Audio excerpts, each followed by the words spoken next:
Exact గా ఇదే మాట అంటున్నారు మన prime minister Narendra Modiji.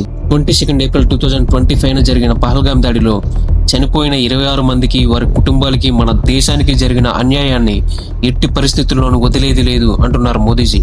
April 29 అంటే నిన్న జరిగిన హై లెవెల్ మీటింగ్ లో Modiji, defence minister Rajnath Singh, NSC Ajit Doval, defence staff chief and మిగతా అన్ని ఆర్మడ్ ఫోర్స్ చీఫ్స్ అందరినీ కలిసి మాట్లాడి ఒక డెసిషన్ తీసుకున్నారు. కంప్లీట్ ఆపరేషనల్ ఫ్రీడమ్ ఇస్తున్నాము అంటూ మన ఆర్మీని ఎలా, ఎప్పుడు, ఎవరిని, ఏ టైంలో టార్గెట్ చేయాలో సొంతంగా డెసిషన్స్ తీసుకోవచ్చు అని చెప్పి చెప్తున్నారు. ఇప్పటికే పాకిస్తాన్తో మనకు ఉన్న అన్ని రిలేషన్స్ని ఆపేసాం. 1960 నుంచి పాకిస్తాన్కి మనకి ఉన్న ట్రస్ట్ సింబల్లో నడుస్తున్న ఇండస్ వాటర్ ట్రీటీని పాజ్లో పెట్టాం. మన ఇండియా నుంచి పాకిస్తాన్కి వెళ్ళే ఈ 3 రివర్స్ డీటెయిల్స్ని షేర్ చేయాల్సిన అవసరం లేదు. సరైన ఇన్ఫ్రాస్ట్రక్చర్ బిల్డ్ చేసే లోపు పాకిస్తాన్కి వెళ్ళే వాటర్ని మన సైడ్ డైవర్ట్ చేసుకోవచ్చు, లేదా ఒకేసారి భారీ మొత్తంలో వాళ్ళ సైడ్ పంపించేయచ్చు.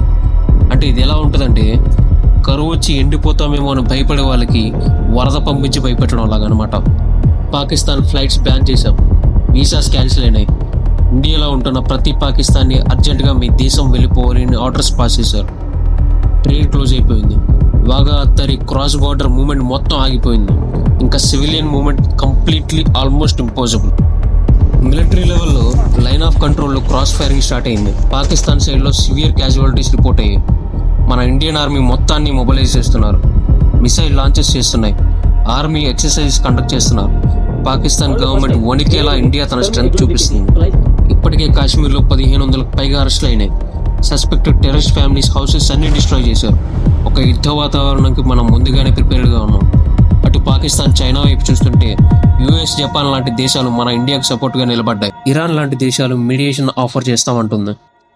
ఏది ఏమైనప్పటికీ టెర్రరిజంని రూట్ లెవెల్లో ఎలిమినేట్ చేయడానికి ప్రయత్నిస్తున్న మన గవర్నమెంట్కి, మన ఆర్మీకి సపోర్ట్ ఇవ్వాలి. ఈ టెన్షన్ బ్యాక్డ్రాప్లో మనందరం ప్రే చేయాల్సింది పీస్ కోసం, స్ట్రెంగ్త్ కోసం, యూనిటీ కోసం.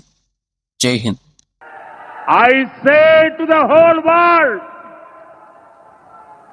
India will identify, track and punish every terrorist and their backers.